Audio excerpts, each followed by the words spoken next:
Good afternoon, or depending on where you're joining us from, good morning or good evening. My name is Sarah Lucan. I use she, her pronouns, and I am an Associate Director of Admissions and Recruitment for the Brown School at Washington University in St. Louis.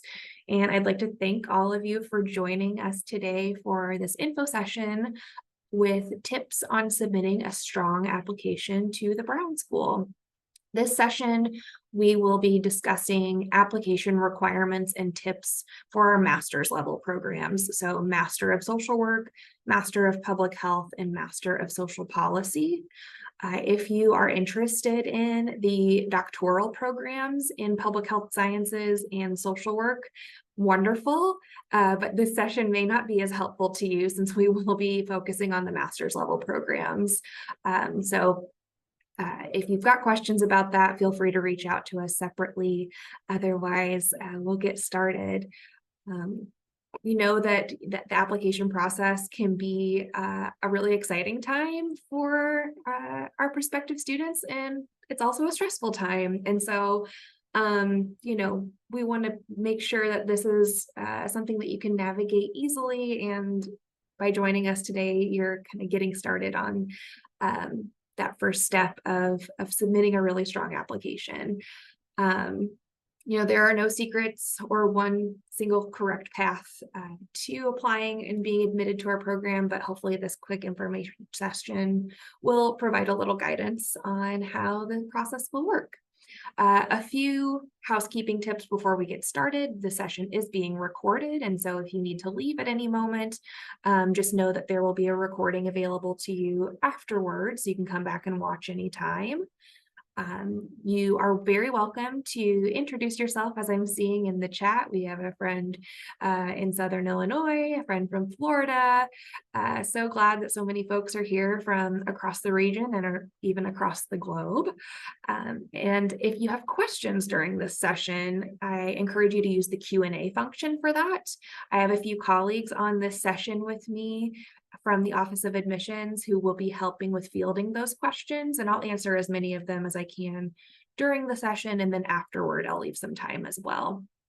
This session is quite long. It's an hour and a half. We may not use all of that time, but wanted to give plenty of time because we know that there are some big questions that you have around the application process, and we want to demystify that as best we can. So let's get started. First, wanted to start very simply with our application deadlines. We admit one cohort every year to the fall semester, and so we are currently accepting applications for fall 2024. Our first application deadline is coming up on December 1. That is our priority consideration deadline. If you apply by that deadline, a couple things you'll be considered for. You'll be given priority consideration for scholarship opportunities, and you'll also be given an admission decision by February 1st, no later than February 1st. Getting that admission decision earlier gives you more time to kind of think about your next steps, get all your ducks in a row for deciding if you'd like to enroll, applying for other funding opportunities, research assistantships, part-time job opportunities, those types of things before you let us know your intent to enroll on May 1. After that, we go into rolling admissions, or rather, we continue with our admissions process to regular decision. So any application that is submitted after December 1 or by March 1st, that's our regular decision deadline. You'll still be considered for scholarship. We just really encourage an early application so that you're given, again, that priority consideration for funding that's available early in the cycle. If you submit within the regular decision time frame, you'll receive a decision between 6 to 8 weeks after submitting your application. I had a question submitted beforehand asking what the time frame is, and the average turnaround time for receiving an admission decision is about 6 to 8 weeks. And then finally, we do go into rolling admissions after March 1, so we'll continue to accept applications to the program for fall 2024 after March 1st. 6 to 8 week timeline, again, for getting your decision back, although it may be expedited a little bit depending on how late we're getting into the cycle. These are the application requirements for all 3 of our master's level programs. You'll see that we have essentially the same requirements for everything except for the MPH program. There's a prerequisite, but I'll talk about each of these individual requirements in more depth throughout the session. I want to note that the Master of Social Work program and the Master of Social Policy program application are hosted on Washington University's graduate admissions portal. The Master of Public Health program, that application is hosted on SOFAS, which is the centralized application system for public health schools and programs. And so you'll want to create an account on SOFAS and select our program when applying to the MPH.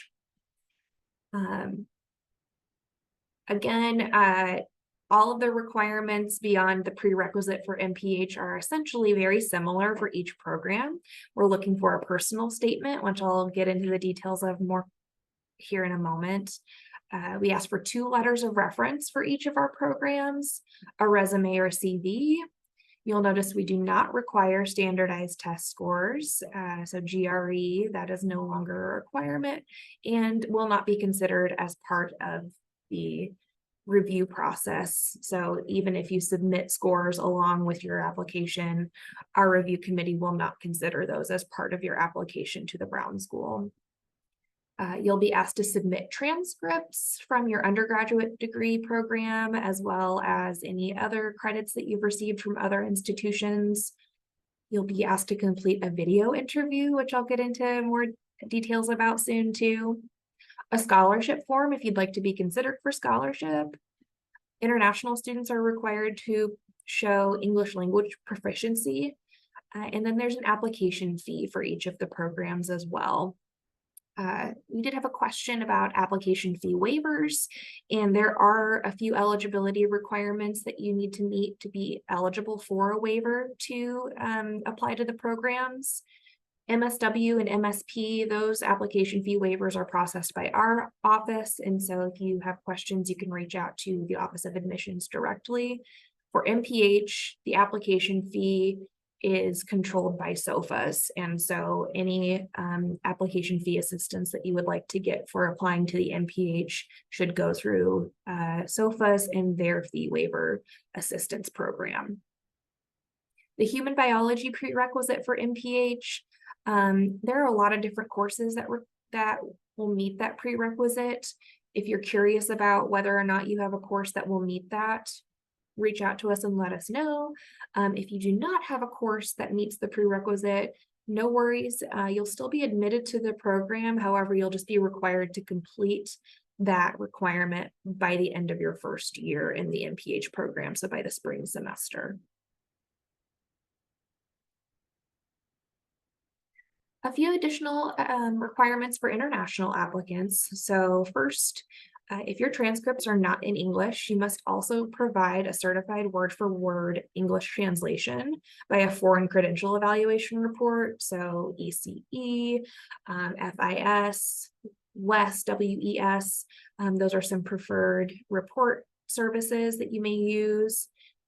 MPH applicants must provide the WES ICAP evaluation. That is a requirement of SOFAS. And so any of your transcripts must be sent to WES first and then sent to SOFAS to be verified. And for the MSW and MSP application, we ask for demonstration of English language proficiency to be sent directly to WashU. MPH, those scores can be sent directly to SOFAS, and the codes are listed there on the screen. WashU's TOEFL code is 6929, Department 95, and SOFA's code is 5688. We also accept Duolingo scores, and I'll go over the required minimum scores for each of these tests on the next slide. For any ELP scores, you may be asked to conduct some additional English testing once you arrive to WashU, but we'll keep you informed of whether or not that's a requirement. So here are the required minimum scores for each of the English language proficiency exams. TOEFL, we require a minimum of 90 and prefer a score of 100.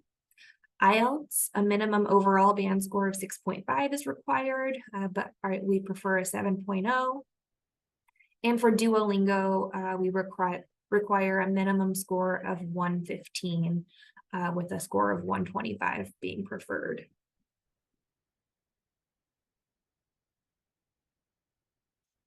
And some additional requirements for folks applying to the advanced standing program. We had some questions submitted beforehand, and first just want to note that beyond these requirements that I'm going to talk about, your application requirements are the exact same as the full-time MSW program. You'll just want to be sure that if you'd like to be considered for advanced standing, that you select that status within the application, and you'll also indicate your intended program timeline, a 12 or a 16-month program. And then you'll be asked to record your BSW coursework that is eligible for advanced standing. That's up to 19 credits is how many we will accept. A few eligibility requirements for advanced standing. You must have earned your BSW from a CSWE accredited institution or program within the last 6 years. And you must have earned a B or higher in each course in order to have that credit transferred to the Brown School.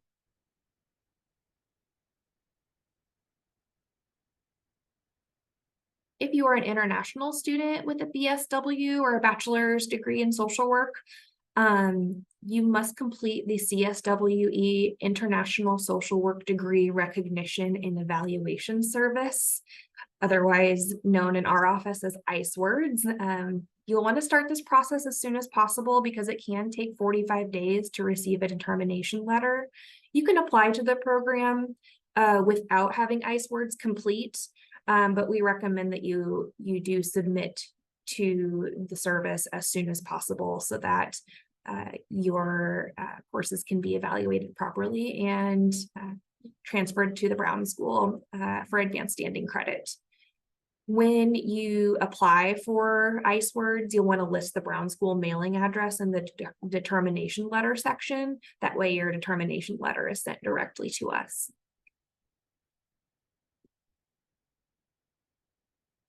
And if you're applying to a dual degree program, as many of you may know, we have a number of dual degrees within the Brown School and across Washington University. And so if you're someone who is considering or wanting to apply to one of our dual degrees, that would be MSW MPH, MSW MSP, or MPH MSP. You must apply to both programs separately.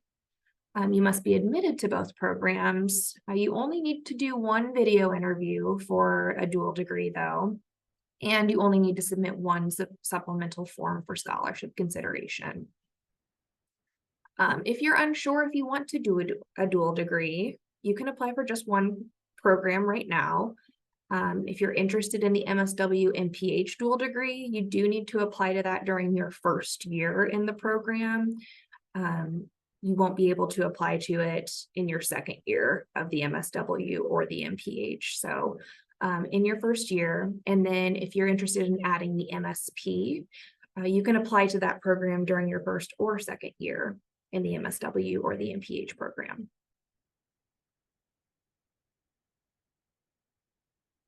And similarly, when you're applying to dual degrees within other schools, you see there are a number of degree programs that we have in partnership with schools across Washington University and also with partner schools and programs with the Eden Seminary. At some considerations, again, you'll have to apply to both programs individually and be admitted to both programs. Admissions review is separate between the two programs, so your application is reviewed independently. You'll also apply separately for financial aid and scholarship to these programs because each school applies funding differently. You'll likely have a separate application process or a requirement for being considered for financial aid for the other program you're applying to. And then we'll also want you to indicate that you're applying to a dual degree program in your Brown School application so that we know to be on the lookout for that application as well. All right, let's talk a little bit about our holistic review process. While we do consider things like your GPA and your academic transcript, there is no minimum GPA requirement, no experience requirement. We really just consider all components of your application very deeply and think about questions like this when we're reviewing your application. Um, what is motivating or pulling you toward your degree programs of choice? Are you passionate about addressing things like racial, social, economic, and health disparities and inequities? How do you approach teamwork and collaboration? Are you able to articulate your values, even if you don't know exactly what you're hoping to accomplish in your professional goals?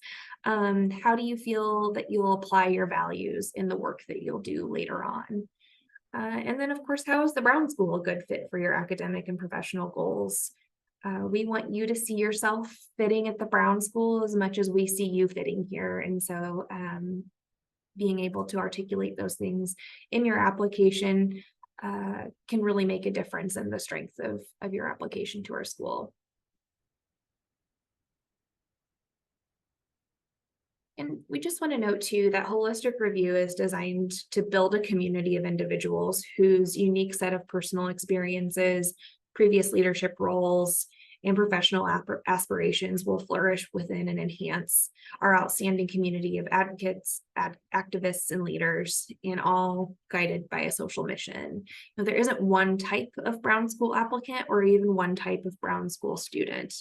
And so with our review process, we hope to shape a really diverse cohort of students who bring a lot of unique skills to the programs. Next, we're going to look at each of the individual requirements for the application. I see that a lot of questions have been submitted so far, and so hopefully I'll get to answering some of these questions that you're asking, and then I'll leave some time, like I said, at the end to answer more questions too. So first, we'll start with the personal statement. And for all three of our master's level programs, we're essentially looking for the following. You'll provide a statement that describes your interest in the field, so public health, social work, or social policy. Your essay should be 2 pages, single-spaced.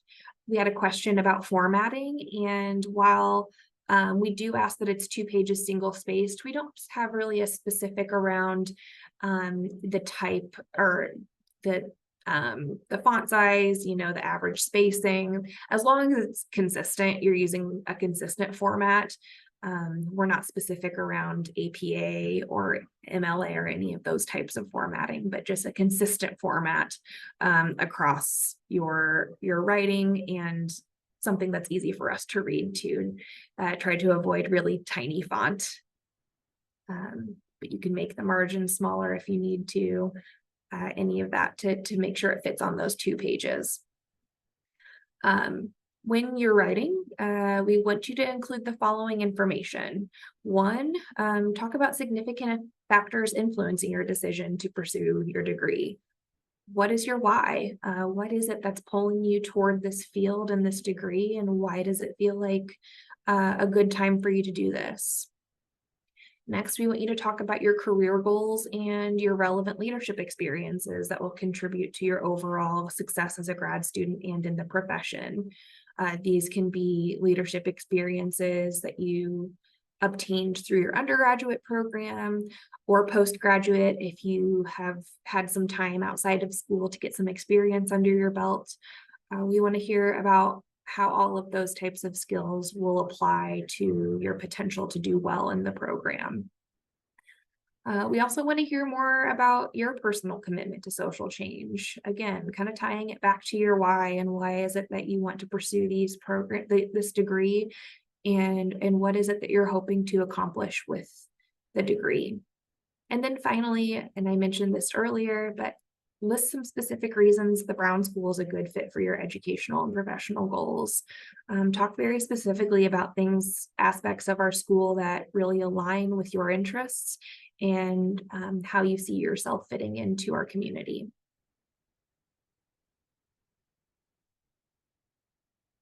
So some other things to consider. Again, this is an opportunity for you to tell us your story in your own words. So you might be answering questions like I said, why am I applying to earn my degree now? What makes the Brown School the best program for me? And after I graduate, how do I anticipate my MSW, MPH, and/or MSP will help me create positive impact? Next, I'm going to talk about letters of recommendation. So I mentioned there are 2 letters that are required for each of our master's level programs. A recommended but not required set might consist of 1 academic and 1 professional reference. Of course, depending on where you are in your educational or career timeline, it may be 2 academic recommendations. It may be 2 professional recommendations if you've had some time between when you graduated from your undergraduate program and have been in the field for a while. So we recognize that's going to look a little different for each applicant depending on where they are in their experience level. Some things to consider. This is a silly one that we always say because it seems obvious, but we want to say it anyway. Ask people who like you to write your letters. Someone who you really enjoy being around, and they really enjoy being around you, and learning and growing from each other, and give them plenty of notice to. Today is October 18th, so we still have a good amount of time between now and December 1. This would be a great time to start reaching out to those folks who you would like to write letters for you, to have them submit in time for your application to be considered by that December 1 deadline. You'll want to seek recommendations from references who can speak to your capacity for academic curiosity and rigor, to your capacity for leadership and collaboration, and also to your commitment to the field that you're interested in. It is helpful if you've known your recommender for a year or longer. We find that those relationships that have had time to develop tend to lend to stronger letters of recommendation. It's not a requirement, of course, but just something to consider when thinking about who to ask. We also recommend straying from asking like close friends, and try to stick to those academic or professional references. It could be an instructor from a class you took. It could be a mentor, or an academic advisor, someone who leads an organization you're a part of, a supervisor from a position that you've been in, or an internship. Any of those types of folks would be good choices for letters of recommendation. When it comes to your transcripts, a couple things to note. So for the MSW and MSP applications, when you apply, we just need unofficial transcripts. You'll upload the unofficial ones directly into your application, and you must submit transcripts from any institution where 6 or more credit hours have been earned. If you are admitted and decide to enroll at the Brown School, that is when you will send an official transcript to the Brown School Office of Admissions. This should be issued directly from the university and not from you, the student. So you'll either request to have your institution send us electronically or a certified copy by mail directly to our office. MPH is a little different. You'll submit your official transcripts when you apply directly to SOFAS. You don't need to send your transcripts to the Brown School. If you just send them to SOFAS, we'll receive them. SOFAS has a verification process that they undergo, and so that is why they require official transcripts to be submitted. If you're admitted and decide to enroll at the Brown School, if your degree was in progress at the time that you applied, you must submit an official final transcript confirming your undergraduate degree was conferred. But if you're applying and you've already conferred your undergraduate degree and you've submitted that official transcript, that's all you'll need to do. But for folks who are in progress, you should submit those, again, directly from your undergraduate institution and not from you. And that can be sent to the Brown School, not to SOFAS.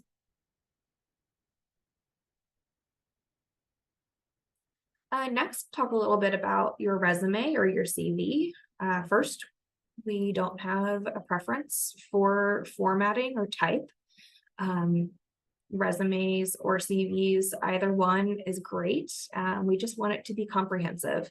So it does not need to have a page limit. We want it to be as long as it needs to be so that you can list all of your experiences. They should illustrate experiences that you've had during and post undergraduate, unless there's a specific high school experience that inspired or initiated your path toward a career in social work, public health, or social policy. We find that high school experience is not as relevant as the experience that you've gained during undergrad or afterward.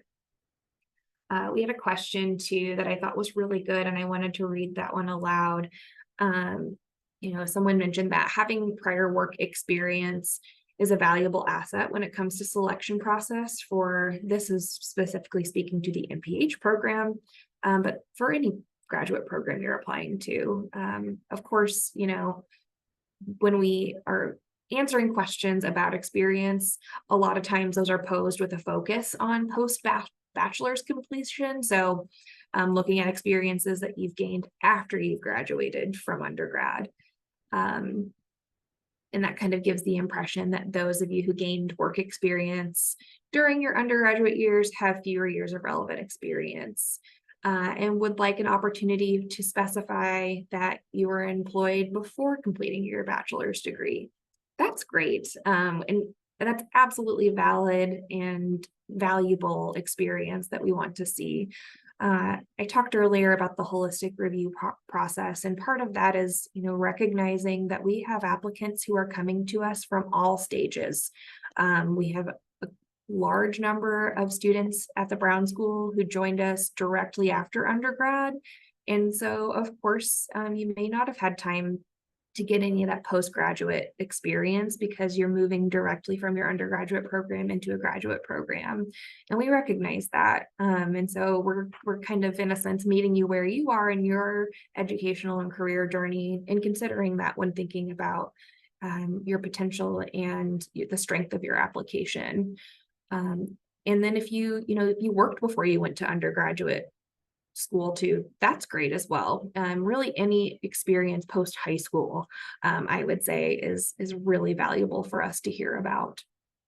And that could be volunteer experience, that can be leadership experience in a student organization. It could be research or professional experiences, anything that really highlights your potential, especially to do well in the program. Even if it's not as related to the program that you're applying to, though, find ways to tie your experiences back to, what you'll be doing in graduate school. If you've worked in a setting where you've had to manage people, that's really valuable experience that can translate well to a classroom if you are in a group project. Just thinking about things like that and how you can tie some of those individual experiences and skills to the things that you'll be doing, not only in the graduate program that you're hoping to enroll in, but also in the field itself.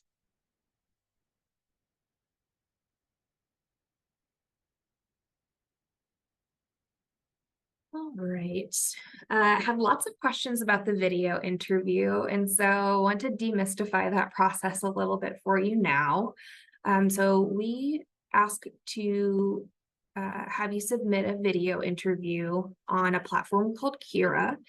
You'll get a link to that online video platform in your application checklist in the Washington University Graduate Admissions Portal. For our MSW and MSP applicants, that will be available to you as soon as you submit your application or shortly after. Sometimes the system takes a little while to update. So just be patient and check back on that checklist for your link. MPH students, you will get a link after you submit your application through SOFAS to create an account with the Washington University Graduate Admissions Portal, and then you'll be able to access your personalized interview link. So there may be a little lag time, a little gap in between when you submit your application to SOFAS and when you get that link. So think about that when you're applying to the program and trying to meet deadlines for application priority consideration. That there could be some lag time when you get access to that link to complete your video interview. It's a set of 5 pre-recorded interview questions, and it's designed to help us meet you virtually and help us gain a clearer sense of all you hope to achieve at the Brown School. It is asynchronous, meaning you can complete it at any time. You don't have to schedule anything with us. And note that there are an unlimited number of practice questions that you can take, and I highly recommend doing those practice questions so you get used to the platform, get used to the pacing. They are timed, and so doing those practice questions can help you with that timing, because you'll get a set amount of time to think about your response to the question and then a set amount of time to answer the question. Once you start the actual interview, it takes about 20 to 30 minutes to complete, and you must complete it in one sitting. So make sure that you are in a space where you can dedicate that time and do it all at once. And once you start the actual assessment, there's no going back to, trying to do practice questions again. So do as many practice questions as you'd like. Also, just keep this in mind too while you're answering your questions. There are no right or wrong answers. It's really just an opportunity for us to hear your story again and gain a better understanding on what excites and motivates you to do this work. We really like having your answers to the video interview in combination with what you've provided in your application, because it lets us get to know you off paper a little bit too. The questions too, you can kind of expect, questions that you might typically get in a job interview. So when preparing for the interview process, prepare in the same way you would prepare for a job interview.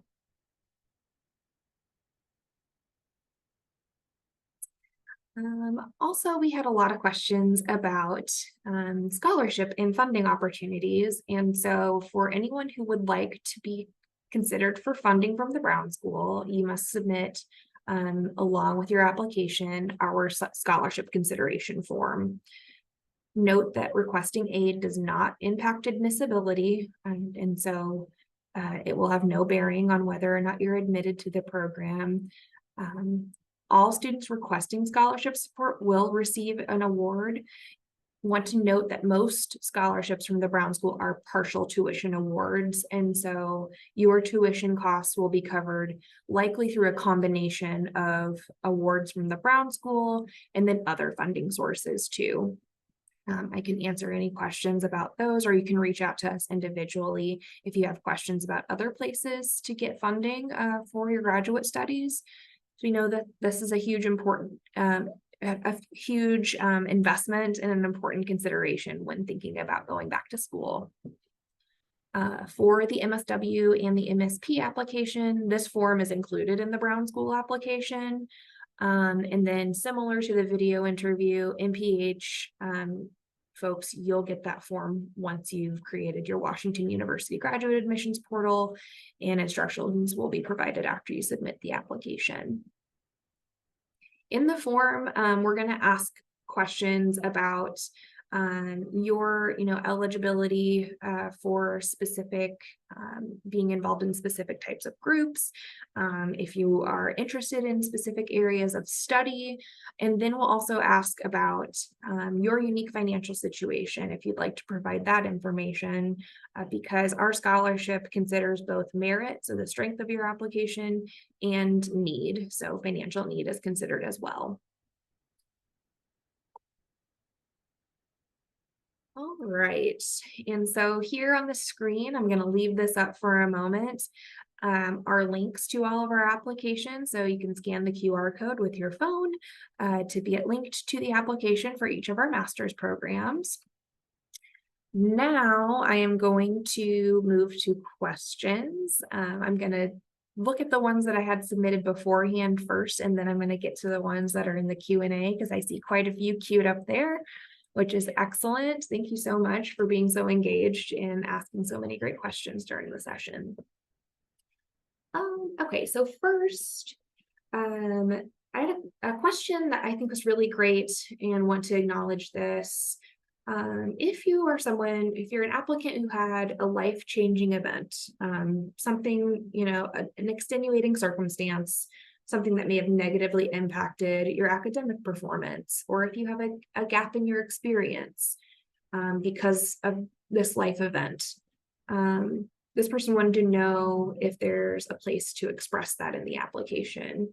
And yes, there is within the application a space for extenuating circumstances, and we highly recommend including as much information as you are comfortable and willing to provide to give us that context if there is, a gap in your resume, or if there was a particular semester or two during your undergraduate years where your academic performance was impacted.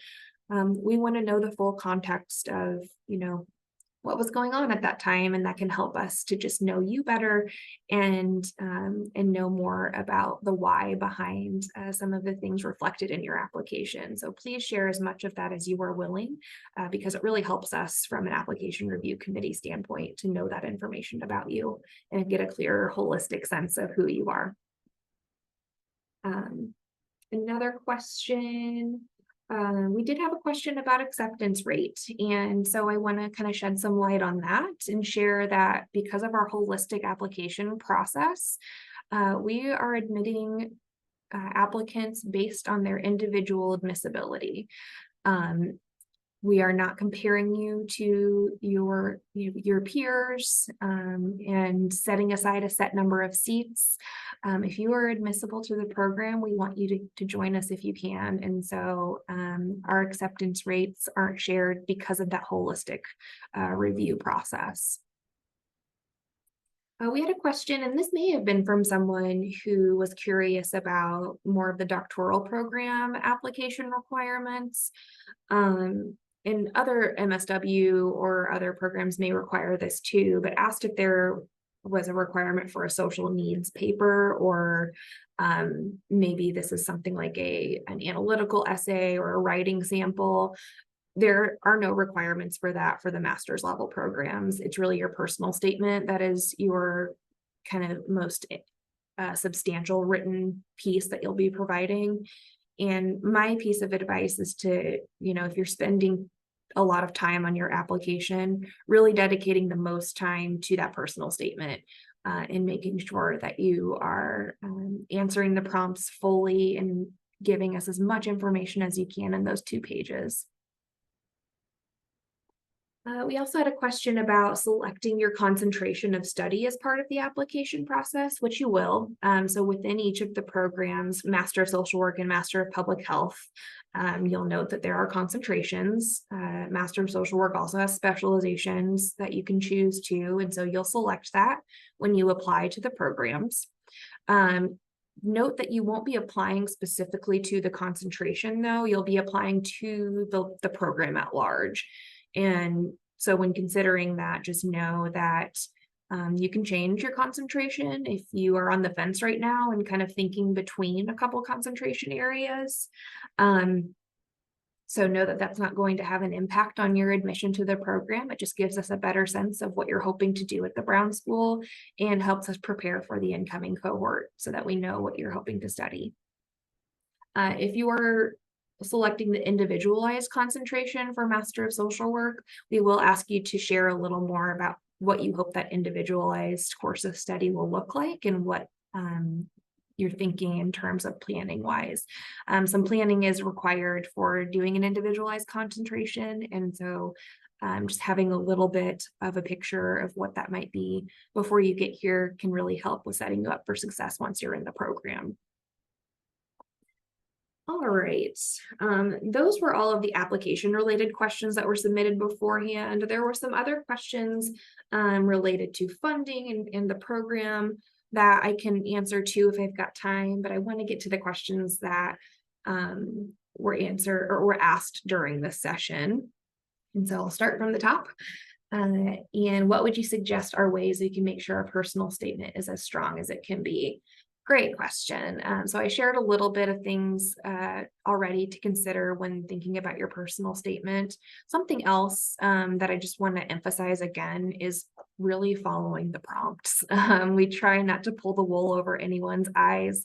We're pretty clear in the prompts of what we're hoping to learn about you in the personal statement. And so as long as you are answering every component of the prompt in your personal statement, that's what we're looking for. Some other things to consider too when writing your personal statement. If you are currently enrolled in an undergraduate program, your campus may have a writing center. See if they have workshops for writing personal statements for graduate school, or see if they have someone who will review your personal statement. Same with your resume. Get another set of eyes on those materials. And if you're not in school now, but have some folks in your corner who you trust, have them review your personal statement for you. Ask them, does this sound like me? Does it make sense? Am I answering the questions you think? Having just like another set of eyes or two on your written materials can really help. The next question, tips for preparing the video interview portion of the application. So I mentioned those practice questions that are in Kira. Highly recommend doing as many of those as you can. And then again, preparing for it in the same way that you would prepare for a job interview, because the questions, while not quite the same, are similar in their nature. And so just thinking about how you might prepare for, the types of questions you might get in a job interview can be really helpful when thinking about the video interview. The practice questions are also going to be really helpful because it's going to give you a sense of the timing, because I mentioned, again, they're timed questions. So you have a set amount of time to think about your answer, and then you have a set amount of time to respond. And the program, the software program that we do this interview through, it will start that time automatically for you. So just getting a sense of the platform and the pacing, that can be really helpful. The next question is about foreign degrees often recognized by ICE words. That is a great question, and usually it's either a BSW or a Bachelor's of Art in social work. I don't have, on the top of my head, a list of institutions that we typically get international Bachelor of Social Work applicants from. But if you want to reach out to us individually, if you're curious about whether or not your degree will count toward that, we can help you. The next question, what values or experiences are you looking for in strong applicants to the MPH program? So I kind of talked about this a little bit at the beginning. And I think this goes for across the programs, but I will speak specifically to the MPH program. The Brown School is a unique place in that right now the MPH program is under the same roof as a social work and a social policy program. And so we find that our students are really interested in addressing issues around equity and social justice alongside the public health work that they want to do. And so having that kind of value and expressing that in your application can really go a long way. But also, we know that the public health program is a very rigorous and STEM specific program where we're looking for very practical skills in quantitative research and statistical analysis and that type of mathematics, those types of fields. And so if you're able to demonstrate through either courses that you've taken in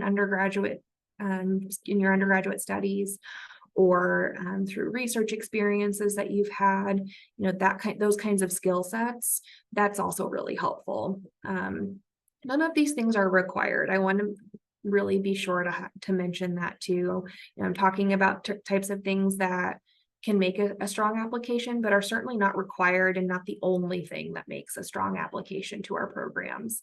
But those are typically kind of some of the things that we're looking at and know that will set up a student for success in the MPH program. Having those kind of quantitative skills in your back pocket, alongside with a penchant for really wanting to do good in the world, and the work that you do to go toward, making a positive impact on whatever community or issue or cause that you are hoping to work toward. Right. The next question, is human biology a prerequisite for the MPH, and asked about a maternal and child health concentration. So first I want to note, we do not have a maternal and child health concentration at the Brown School. Our concentrations in the MPH program are in global health, health policy analysis, mental and behavioral health, urban design. There's a generalist track, and I'm forgetting one of them. So maybe one of my colleagues on here can help me on which one I skipped. Epidemiology and biostatistics, that's the other one, and the biggest one. And so those are the tracks, but regardless of the concentration that you choose, yes, you have to have the human biology prerequisite. And I mentioned there's a lot of different courses that count toward that prerequisite. Anatomy, physiology, even cell biology, immunology, I've seen sometimes getting counted. It needs to be a course where you are studying specifically human biology, and that study is at a cellular level. So if you've got questions about a specific course, send it our way. We can take a look at the syllabus or the course description to see if it will count. But if you don't have a course that counts, that's okay too. I mentioned earlier, you can complete that prerequisite by the end of your first year. And we have a course that has already been vetted, and we can recommend to you for taking. It's an online course if you need to fulfill that prerequisite after you've been admitted to the program. All right, the next question is about funding availability and eligibility criteria. So we talked about the scholarship consideration form, and what you'll see in that form is questions about any sort of group or identity affiliation that you have with some of them are academic program pipelines. Some of them are questions about service corps, if you've been involved in any of that. We have a whole bunch of different types of scholarship that we award, and we can link that in the chat too, so you can read more about the types of scholarships that we award from the Brown School. But we are looking at both the strength of your application and your financial need when considering scholarship award and your eligibility for funding from the Brown School. And as I mentioned, all of the funding from the Brown School, most all funding from the Brown School is going to cover part of your tuition. It's a partial tuition award. And so the rest of your tuition costs can be covered by other types of funding opportunities. So those can be external scholarship awards from other organizations, and we maintain a pretty robust list. I see we're putting links in the chat to our MSW and MPH scholarships. We'll also link in the chat to where you can find a pretty robust list of external organizations that provide scholarship. And then for domestic students, you may apply for federal loans through FAFSA. And if you've got questions about that, we can answer them individually too. All right, going back to the questions here, can international applicants qualify for the application fee waiver? Yes. There are a few eligibility requirements, as I mentioned, for Master of Social Work or Master of Social Policy. If you would like to be considered for financial hardship, that is something that you can submit to the Brown School Office of Admissions. So you'll reach out to us, and there's instructions for that in the application itself to be considered for that waiver, and we'll send you a form to fill out. For the Master of Public Health, SOFAS also does offer fee waivers that are international based too. And so you can go to their website to learn a little bit more about what their fee assistance program looks like. The next question is, where should letters of recommendation be sent? And would we prefer a hard copy be sent to the office, emailed, or posted online through SOFAS? So those letters should be directly uploaded to your application by your recommender. We won't accept letters that are sent to us from the applicant. They have to come directly from your recommender. And when you're applying to any of the programs, this is true for SOFAS and for the Brown School application site, you will input the name and information, contact information of your recommenders, and then the application system will send them a link to where they can upload their letter directly to your application. There's also features within the systems that will allow you to send them reminders. So if you need to send them a little nudge, you can do that. And you can always log back in after you submitted your application to keep track of who has submitted their letters and who we're still waiting for. If some circumstances pop up and you need to change a recommender, you can do that after you've submitted your application. You'll just go back into the application portal and add a new name and new contact information. But of course, let that person know that you're listing them as a recommender first, and make sure that they are ready and willing to submit a letter on your behalf. If your recommender is having trouble with using the platform to upload their letter, have them reach out to us directly and we can assist them. All right, the next question, are the practice questions the same as the formal interview questions? So yes and no. No, in that you'll get very different questions, but they're similar in the nature of the question, I suppose. So we're not going to, give away the questions that we're going to be asking in the formal interview and through the practice questions. The practice questions are mostly there to help you get used to the format of the platform and the pacing, but the nature of the question, the essence of the questions are somewhat similar in that, again, we're asking you to kind of reflect on your why, that type of thing, and kind of similar to a video interview. So they will not be the exact same questions. I can guarantee that. You'll get very different questions for the practice question that you will for the formal, but the style of question is somewhat similar. All right, next question. These are really great questions, everyone. Thank you all so much for being so engaged. I know this is a long session, but we wanted to make it long because we knew that there would be a lot of questions, and so wanted to provide as much information as possible.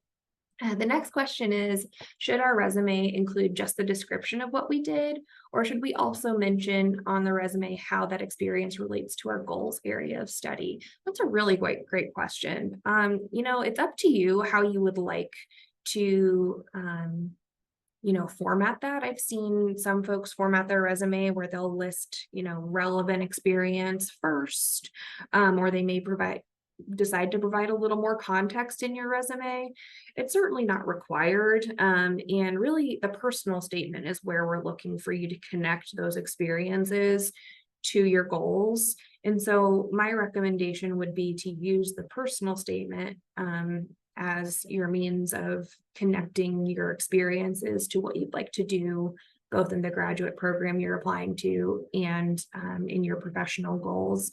But if you run out of space in your personal statement, or just want to add a little more context to a line item on your resume, you're welcome to do that. Great. Next question. All students requesting scholarship support will receive an award. Is that right? If so, what is the average award given? Thanks.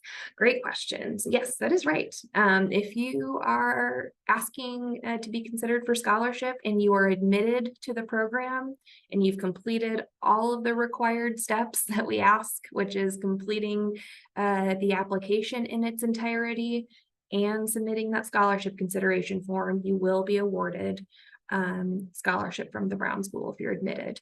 Now, awards vary, and most of them, as I mentioned earlier, are partial tuition awards.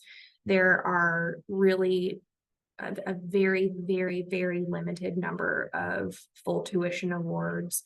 Most awards are going to cover anywhere between, I mean, the amounts vary from $5,000 to $40,000 to $50,000, and so that's quite a range. And it really comes down to a few things when we're considering what you're eligible for. One, when you submit your application, so an early application is highly recommended. Two, the strength of your application. So making sure that you're following all of the prompts and the personal statement, submitting everything completely and in a timely fashion, ensuring that all your materials are formatted well and in a way that we can review them easily, and, you know, showcasing your experience, especially as it relates to the program you're applying to. We're also looking at financial need when we're considering that, and so that those amounts take that into consideration as well. And because we are wanting to ensure that, you know, students have the opportunity as best they can to be supported, we're going to prioritize that in our awarding as well. And then the other thing to consider when thinking about those amounts too is, you know, just other, you know, things that you may have from, you know, past educational experience. So like if you have debt from undergraduate, those are some things that we'll take into consideration. So look at that scholarship consideration form, because that's going to tell you a little more about the things that we're thinking about. And there's really no way for me to, you know, predict what kind of or amount of award. It kind of varies from person to person, from year to year, depending on where we are in the cycle and the amount of funds that are available at the time. But most folks can expect a partial tuition award. So some of your tuition is going to need to be covered from other sources. The next question, what type of assistantships are available? Great question. So most of the assistantships that our master's level applicants can apply to are research assistantships.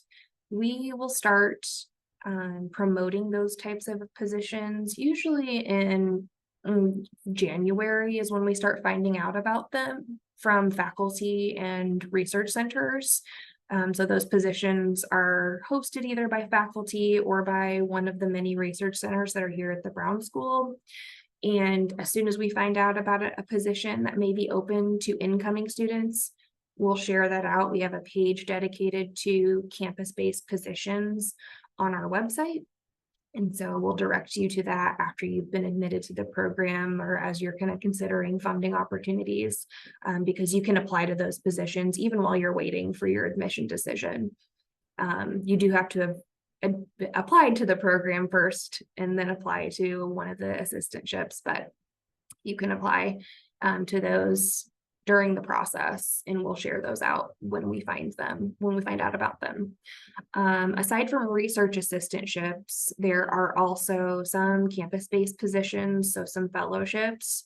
Most of these positions, though, that I'm talking about are like part-time jobs. And so when it comes to the funding attached to those positions, they're treated in the same way where you get paid on an hourly basis. And so a lot of folks will apply for those positions and use those funds at their own discretion. Maybe it'll go toward tuition, maybe it'll go toward helping with cost of living. I want to note, since we're talking about funding and assistantships, St. Louis is one of the more affordable places to live. And so that's something to keep in mind when thinking about where you're going to go to school and your funding packages. But that part-time work is certainly another source of funding, and a lot of students will look for those assistantships after they've applied to the program. Okay, next question. We are moving right along. It is 1 o'clock. This session does go till 1:30, but I want to acknowledge that we've already been here for an hour. And so if you need to leave, that's okay. But I'm going to keep going with these questions and answer them as best I can. The next is for the video interview. Do you prefer that we bring up different examples that we mentioned in our statement or expand on what we already mentioned? That's a really great question. I find that the best responses to interview questions are not the ones that just regurgitate exactly what you said in your personal statement. Of course, it's going to be related to what you said. We hope that there's some consistency across what you shared in your application and what you share in the video interview component as well. But if you can expand upon those things, that's really what we're looking for. So giving a little more context to the why. And the questions are really designed for you to think about things a little differently than maybe how you were thinking about them in the personal statement as you were writing it. So hopefully those prompts will give you some other things to think about when you're answering the question too. So to answer your question shortly, yes, you can reference back to things you said in your application, but we don't want them to be verbatim from your application. If you are applying to the MPH program, does every application requirement, such as letters of recommendation, have to be submitted in order to receive the link for the video interview? I believe so, yes. I believe your application has to be submitted to SOFAs. The letters of recommendation, you may be able to still submit your application and then get into our portal before all of those letters are received by SOFAs. But if you want to reach out to us individually so that I can verify that process, that would probably be the best route, because I want to make sure I'm giving you accurate information. But I want to say you should be able to access your portal after you've submitted your application to SOFAs, and you can hit submit before all of those letters are received. Okay, the next question. The FAFSA application for 24 was pushed back to December. Can we apply for the MSW program before we submit our FAFSA application? Yes, absolutely. You do not have to submit or even start FAFSA until after you've applied. Doing it as soon as possible is, of course, always recommended, but you're not going to even receive that information until after you've been admitted to the program. And so you've got some time between when you apply to the program and when you get your admission decision to do the FAFSA component as well. Let's see. This is a really great question, and I appreciate this question being asked. I'm applying to the MSW program with an interest in the mental health concentration. Would it be unprofessional to talk about my own experience with depression, anxiety in my personal statement? Not at all. That, in fact, is something that if you are comfortable sharing that story, only helps us to see the fuller picture of the why behind why you're pursuing this work. We find that is a common thread across our applicants, is that there's something personal and from their own personal life, whether it happened to them personally or happened to someone in their family or a close loved one, that really influences them to do this work. And so as comfortable as you are sharing it, we want to hear that story too, because it really does help us to just understand the full picture of the reason why you're pursuing this. And we know that personal reasons are often a huge motivator for folks wanting to get into the fields of social work and social policy and public health. So it is not unprofessional to talk about your personal experiences.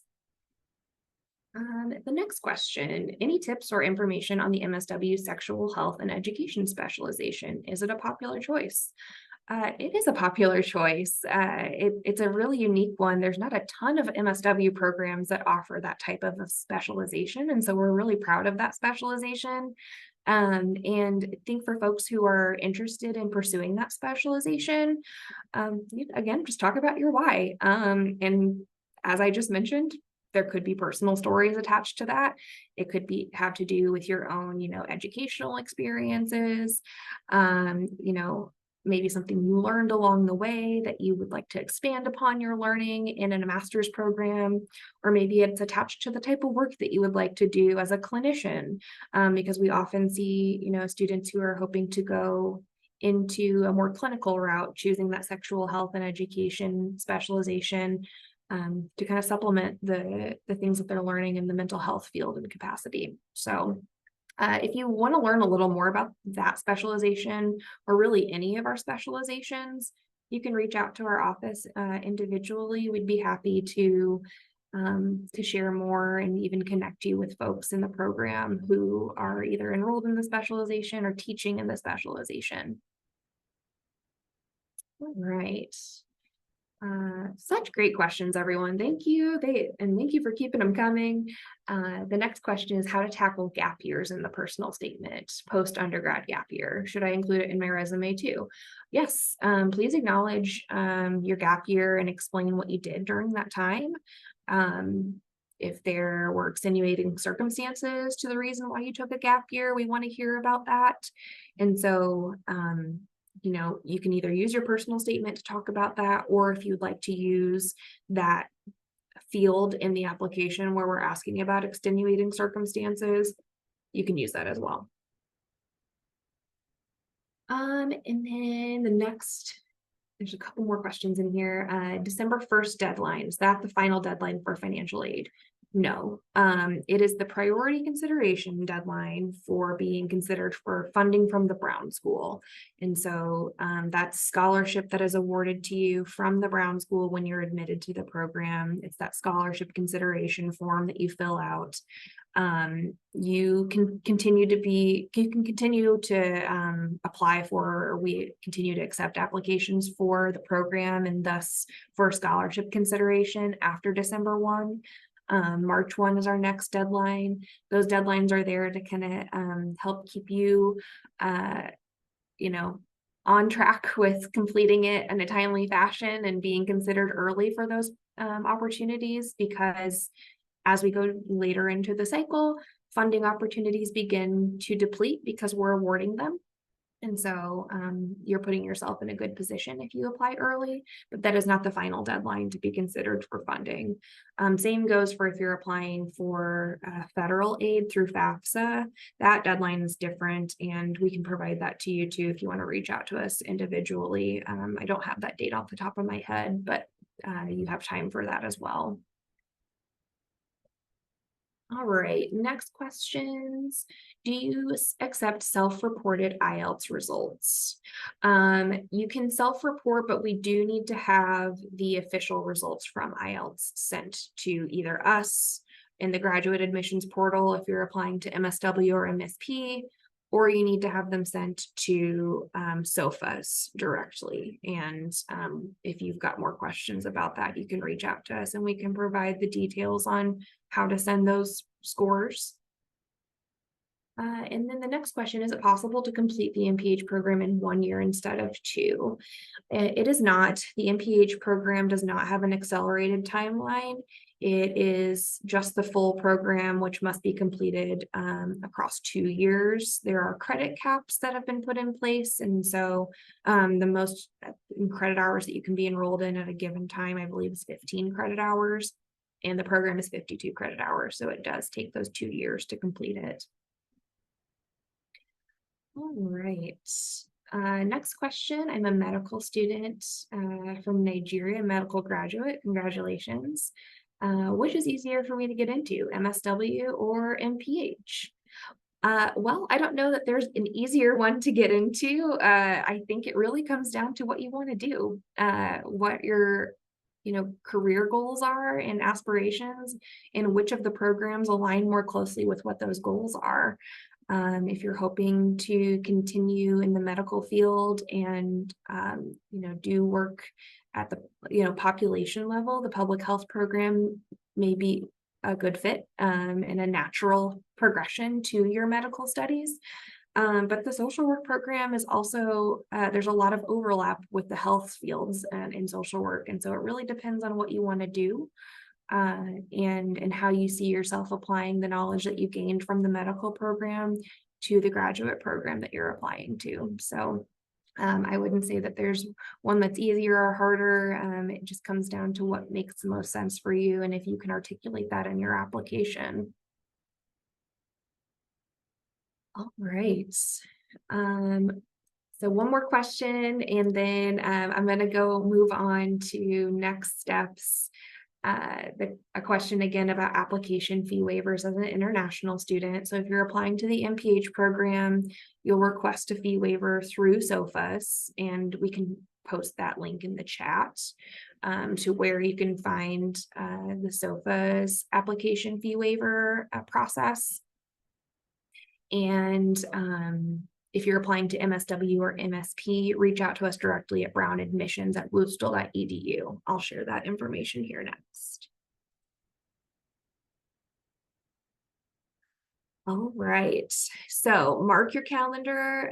Here are application deadlines again. And December 1 is our priority early consideration deadline. March 1 is regular decision, and then after that is rolling admissions. We do have some upcoming info sessions. So if you are someone who is interested in the part-time MSW program and you're close by, we are having a lunch and learn on October 27th to learn about the part-time MSW. Lunch will be provided at that session. So mark your calendar for that if you are a part-time MSW prospective student. And then we have a number of virtual sessions coming up. If you are someone who's interested in the PhD, the Public Health Sciences PhD program is hosting a virtual info session next week on October 25th. For our international prospective students, we're hosting a session on the international student experience at the Brown School on November 1. And then November 8th, another virtual session for part-time MSW. And November 15th, another Ask Us Anything anything session where you can come with any questions that you have about the Brown School, about the application process, about life in St. Louis, truly anything that you have regarding our programs and our school. We will be available to answer those questions.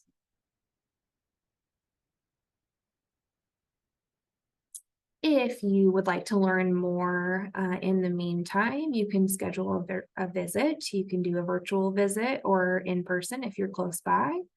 You can connect with the admissions team by emailing us at brownadmissions@woodstool.edu. If you'd like to talk to a current student or a faculty member, let us know and we can help facilitate those connections. The QR code will take you to a link with more information on ways to connect with us. We're on across all social media platforms, so be sure to follow us there too. And I did see a question about whether or not this is being recorded. It is, and so the recording of this will be available when we wrap up here. All right, there is my contact information. Feel free to reach out to me individually too. I'm happy to connect one-on-one with folks. I'd love to meet you and hear more about why you'd like to, apply and come to the Brown School. Thank you so much for joining me today. I really appreciate your time and attention. And we hope to see your applications come very, very soon. Bye, everyone.